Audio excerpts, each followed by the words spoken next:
Jadi antara bentuk interaksi Nabi Shallallahu Alaihi Wasallam pada beberapa pertemuan yang lalu kita sudah pernah membahas bahwa Nabi SAW menghibur kaum wanita ketika ada yang merendahkan kedudukan mereka. Kemudian bentuk interaksi yang lain dari interaksi beliau Shallallahu Alaihi Wasallam adalah wa kana ta'amuluhu sallallahu alaihi wasallam ma'an nisa'i qa'iman 'ala rifqi wal hilmi. Interaksi Nabi sallallahu alaihi wasallam dengan kaum wanita itu prinsip dasarnya adalah dengan kelemah lembutan. Ini juga sudah kita bahas sebelumnya sehingga tidak kita ulang kembali. Kemudian wa kana yarfaqu bil aramili minhunna. Ini juga pertemuan kan lalu sudah bahwa Nabi sallallahu alaihi wasallam berinteraksi dengan para wanita yang tidak punya suami, bisa belum pernah menikah atau sudah pernah menikah tapi sudah tidak punya suami, maka Nabi SAW berinteraksi dengan mereka dengan cara yang penuh kelemah lembutan. Kemudian wabayana fadla sa'i 'alal armalati wa fadlal qiyami bimasalihiha. Ini pertemuan pekan lalu. Nabi SAW menjelaskan keutamaan orang yang berupaya untuk terlibat dalam semua kesibukan, kegiatan, membantu kaum wanita yang tidak punya suami. Dan menjelaskan tentang bagaimana keutamaan mewujudkan kemaslahatan, kebaikan untuk para wanita yang tidak punya suami. Bagi para wanita yang tidak punya suami itu biasanya dimaknai dengan janda, tetapi bisa juga ada yang sampai dengan usia tertentu belum menikah. Dinamakan armalah. As-sa'i 'alal armalati wal miskini kal mujahidi fi sabilillah. Au kalladzi yasumun nahara wa yaqumul lail. Ini pertemuan pekan lalu sehingga tidak kita ulang kembali. Tanya sebutkan judulnya. Selanjutnya, wa kana sallallahu alaihi wasallam yusari'u fi qada'i hawaijihi. Rasulullah sallallahu alaihi wasallam itu bergegas, bersegera memenuhi hajat, memenuhi kebutuhan kaum wanita. Ketika bisa dipenuhi dan bisa disegerakan, maka beliau akan menyegerakan. Jadi tidak menunda-nunda. Ini bahasan pertemuan yang lalu, jadi tidak kita ulang lagi. Lalu wa kana yuhsinu ilaihinna wa yukrimuhunna, khasan man kana laha fadlun au ihsanun sabiqun. Nabi Muhammad Shallallahu alaihi wasallam berbuat baik kepada kaum wanita, memuliakan mereka, terutama yang pernah punya jasa, punya kebaikan di masa lalu. Contohnya siapa? Nah, ini dimulai dari yang pertama, Suwaibah. Seperti Suwaibah. Suwaibah ini siapa? Suwaibah adalah seorang wanita yang pernah menyusui Nabi Muhammad Shallallahu Alaihi Wasallam. Dia budak perempuannya Abu Lahab bin Abdul Muttalib. Dan Suwaibah waktu itu menyusui Nabi Muhammad SAW sebelum disusui oleh Halimah As-Sa'diyah. Jadi Suwaibah ini adalah wanita pertama yang menyusui Nabi Muhammad Shallallahu Alaihi Wasallam. Dan saat itu Suwaibah juga menyusui salah satu anaknya yang namanya Masruh. Masruh. Sebelumnya Suwaibah juga pernah menyusui Hamzah. Hamzah ini kita kenal paman Nabi Muhammad Shallallahu Alaihi Wasallam.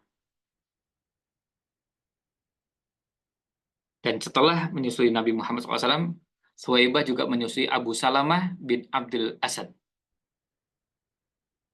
Jadi, ini artinya nama-nama ini adalah nama-nama saudara susuan Rasulullah Shallallahu Alaihi Wasallam. Ada Masruh, Hamzah, Abu Salamah. Siapa yang menyusui? Suwaibah. Kata Imam Ibnu Sa'ad, Suwaibah dulu menyusui Rasulullah Shallallahu Alaihi Wasallam.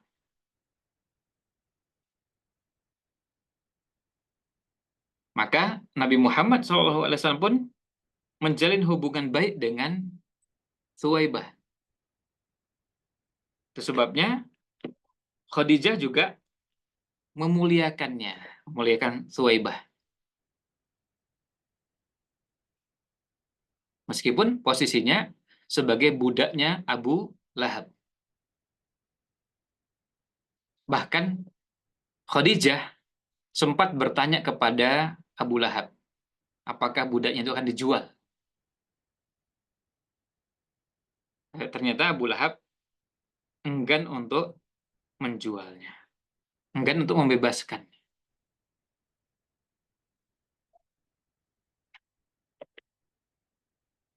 Nah, ketika Nabi Muhammad SAW hijrah, Abu Lahab membebaskan Suwaibah. Akhirnya Rasulullah SAW mengutus seorang untuk menyambung hubungan dan juga mengirim pakaian. Imam Al-Hafidh Ibnu Hajar menyatakan bahwa para ulama berbeda pendapat tentang apakah Suwaibah masuk Islam atau tidak. Tapi yang sudah pasti, Nabi Muhammad SAW memuliakannya, menghormatinya. Ya, dan Suwaibah kadang datang ke tempatnya Nabi Muhammad SAW setelah menikah dengan Khadijah. Ketika beliau di Madinah pun tetap menjalin hubungan baik dengan Suwaibah. Dan Suwaibah posisinya di Mekah. Sampai akhirnya pada Fathu Khaybar, penaklukan Khaybar, Suwaibah wafat. Dan putranya yang namanya Masruh juga wafat. Nah, ini untuk menunjukkan bahwa Suwaibah ini adalah termasuk salah satu di antara orang yang dimuliakan oleh Rasulullah Shallallahu Alaihi Wasallam. Dan kita dari sini belajar bagaimana cara Rasulullah SAW memuliakan orang. Bayangkan, orang yang dimuliakan ini, orang yang pernah berjasa pada dirinya, meskipun beda agamanya. Karena pernah menyusui. Dan agamanya jelas berbeda. Agamanya berbeda. Dan hubungannya tetap dijalin dengan baik, bahkan setelah menikah dengan Khadijah. Bayangkan, sampai Suwaibah itu datang ke rumah Rasul SAW. Ya karena ibu susuan ya, berarti kan mahram. Jadi kalau masuk ke rumah, ya boleh aja. Setelah menikah dengan Khadijah, tetap terjalin hubungan dan Khadijah pun memuliakannya. Sampai ketika hijrah ke Madinah, Nabi SAW juga menjalin hubungan baik dengan Suwaibah ini. Ini bentuk interaksi Rasul SAW dengan wanita yang status awalnya adalah budak. Tetapi beliau tetap memuliakannya. Ini menunjukkan betapa agungnya syariat ini. Dan contohnya langsung dari Rasulullah Shallallahu Alaihi Wasallam.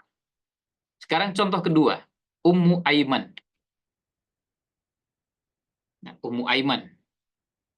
Ummu Aiman ini adalah seorang wanita yang pernah mengasuh Rasulullah Shallallahu Alaihi Wasallam. Ummu Aiman ini nama aslinya Barokah bintu Sa'labah bin Amr bin Husn bin Malik bin Salamah bin Amr ibn Nu'man.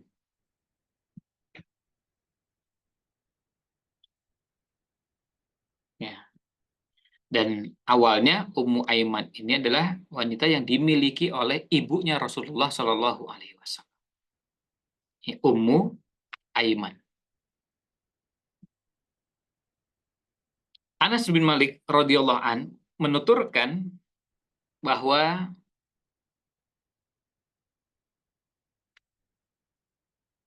ya, ada seorang yang datang, orang ini memberi beberapa pohon kurma beri beberapa pohon kurma dari kebunnya ketika Bani Quraidah dan Bani Nadir ditaklukkan.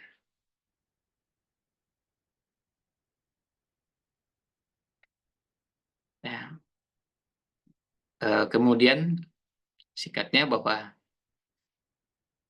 lalu Anas mengatakan,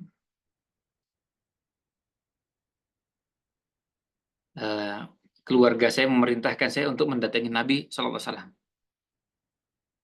dan menanyakan keluarganya untuk yang bagaimana keluarga itu memperlakukan kepada orang tersebut. Nah, kemudian Nabi Muhammad SAW memberikan kepada orang tersebut Ummu Aiman. Lalu Nabi SAW bertanya dan mendatanginya dan memberikan kurma tadi.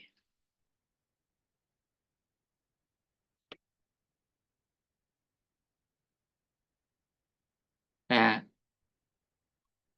Anas menuturkan bahwa setelah wafatnya Rasulullah SAW, Abu Bakar mengatakan pada Umar bin Khattab radhiyallahu anhu,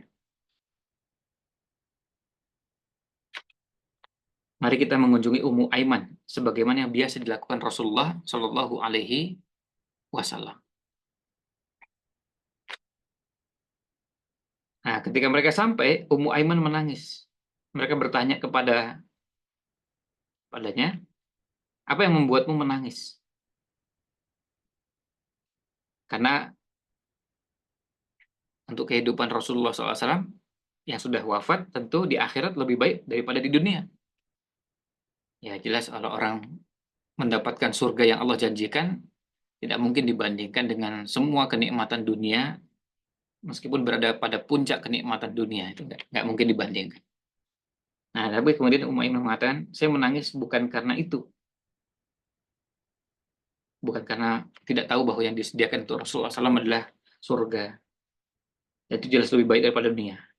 Tetapi yang membuat saya menangis adalah karena sejak wafatnya Rasul Shallallahu Alaihi Wasallam berarti wahyu itu terhenti. Wahyu terhenti dan ketika diceritakan kalau wahyu itu berhenti, sudah nggak ada wahyu lagi yang turun sampaikan kepada Rasul karena Rasulnya sudah wafat. Lalu kemudian Abu Bakar dan Umar akhirnya menangis. Menangis ya, karena kejadian. Sama-sama menangis dengan bagaimana kenikmatan yang pernah mereka rasakan bersama Rasulullah Shallallahu Alaihi Wasallam. Ini contoh dua orang yang Nabi SAW perlakukan dengan perlakuan istimewa, yaitu Thuwaibah dan Ummu Aiman. Tentu contoh itu tidak bermaksud membatasi, tetapi ini untuk mengajarkan kepada kita bagaimana Rasulullah SAW berinteraksi dengan orang-orang yang punya hubungan baik dengan beliau di masa lalu, dan beliau pun kemudian menjalin hubungan baik dengan orang-orang tersebut. Dan kemudian kita juga belajar dari pengalaman ini bagaimana Rasul SAW berhubungan baik dengan orang-orang yang mereka ini, kalau bicara status sosialnya, bukan orang-orang yang punya derajat yang tinggi, bukan orang kaya, bukan orang yang punya kedudukan mulia di mata manusia, tapi mungkin dianggap orang-orang biasa. Maka kita juga belajar memuliakan orang bukan karena statusnya, bukan karena keturunan atau nasabnya, tapi yang paling utama adalah karena ketakwaannya. Kemudian karena kebaikannya, karena kesolehannya. Orang bisa jadi berbuat baik, tapi orangnya bukan punya status yang mulia di mata manusia. Dianggap orang biasa-biasa saja. Bukan orang yang dianggap hebat. Bukan orang kaya. Ini pelajaran yang kita bisa dapatkan dari kisah tersebut.